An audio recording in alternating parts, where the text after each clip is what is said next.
بسم الله الرحمن الرحیم. لکه څنګه مې ټولو کورنیوالو ته معلومه څه وخت مخکې مو د خپلې د علاقې د ټیکهدار ښه نه و. دغه ټیکهدار ښه چې 2020 کې ګټه کامله و، 2022 په ختمېدو دی او هغه باندې کور نه کولو. د ړنګونې نه علاوه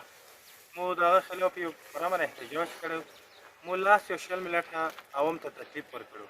او د هغه واجې نه ایمو باندې FIR کټ کړی.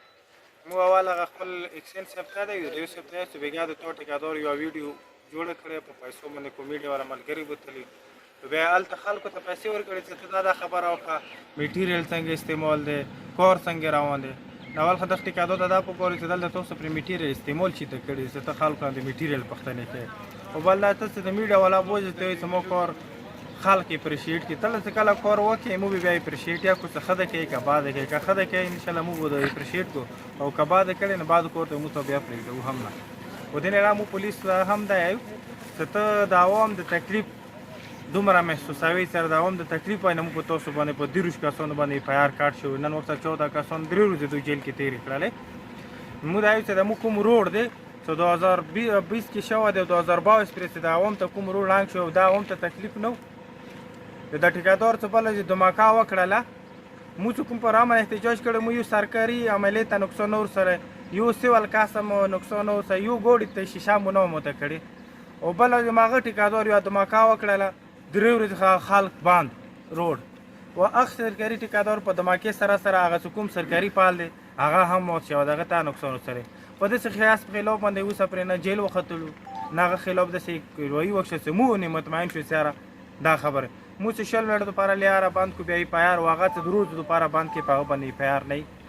54 کیلومتر 54 کروڑ روپۍ 24 کیلومتر روډ د وخت لشرزي ختم شو. نو اوس مو پولیس والا ته دا وایي چې په دې باندې FIR په چا باندې کټ کوي، په اکسین یې کټ کوي، په SDO یې کټ کوي، که هغه ټیکهداران څخه اوس تښتېدلي دي. نو زموږ علاقې کې څومره هم دا رقم سکیمونه روان دي، مو دا تور غړ چې څومره هم مشران دي ځوانان دي، بل د اهل علاقې والا چې څومره هم خلک دي بیا به هم انشاءالله دې قرباني ته ولاړو او ټیکهدار ته اوس بیا یو څه کار د نه داسې غواړو چې څنګه په کاغذو کې دی، او که کاغذو نه غلط د کار وکړلو نو نن